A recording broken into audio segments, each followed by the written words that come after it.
eihän me pystytä tulevaisuutta tietenkään ennustamaan, mutta meillä on käsissä sellainen palvelu, jonka avulla me pystytään kertomaan, että minkälaiseksi kaupunkisuunnittelijat ympäri maailmaa suunnittelee tulevaisuutta. Ja se on erittäin tärkeää tietoa. Sitä ei ole muualla, se on vain meillä. Ja sitä kertyy lisää koko ajan meille, kun käyttäjät käyttää sitä meidän palvelua.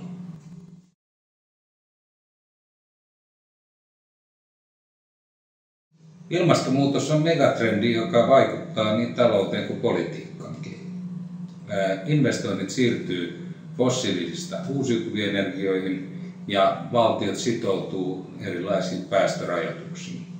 Paikallisella tasolla tämä tarkoittaa sitä, että kaupunkisuunnittelu muuttuu niin, että uusista suunniteltavista alueista pitää tehdä vähäpäästöisiä, eikä tietenkään hinnalla millä hyvässä, vaan mahdollisimman kustannustehokkaasti myös.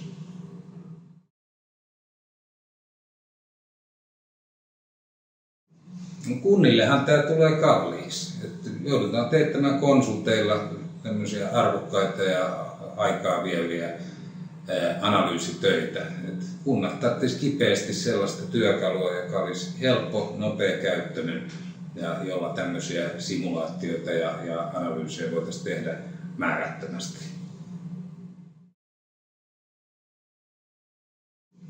Me ollaan rakennettu tätä palvelua sellaiseksi, että se on helppokäyttöinen, että sitä voi periaatteessa kuka tahansa käyttää.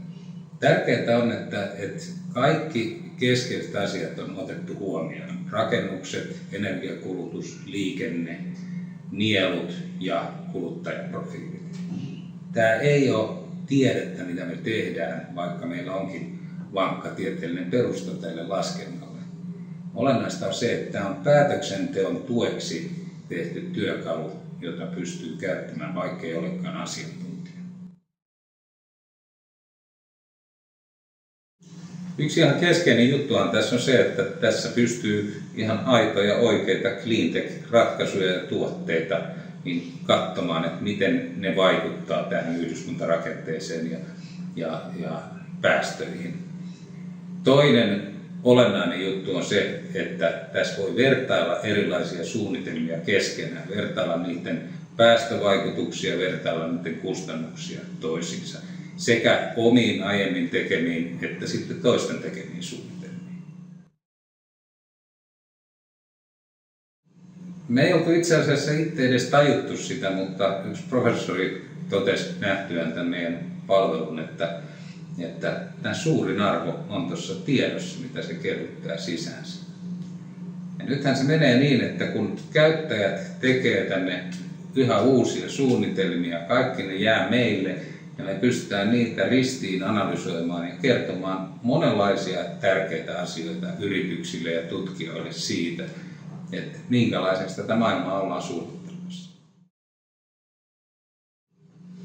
Crowdfunding ja crowdsourcing on meidän kasvustrategian ytimessä. Me tarvitaan ihmisiä kehittämään tätä tuotetta, me tarvitaan myös ihmisiä levittämään sanaa tästä tuotteesta. Tämän kierroksen tavoitteena on kerätä sellainen summa rahaa, jolla me saavutetaan noin 500 asiakkaan määrä Pohjoismaista, UK:sta ja Saksasta.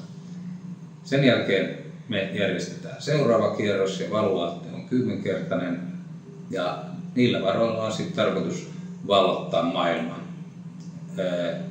5 vuoden sisällä niin me uskotaan, että tämän päivän osakkeen arvo monikymmenkertaistuu.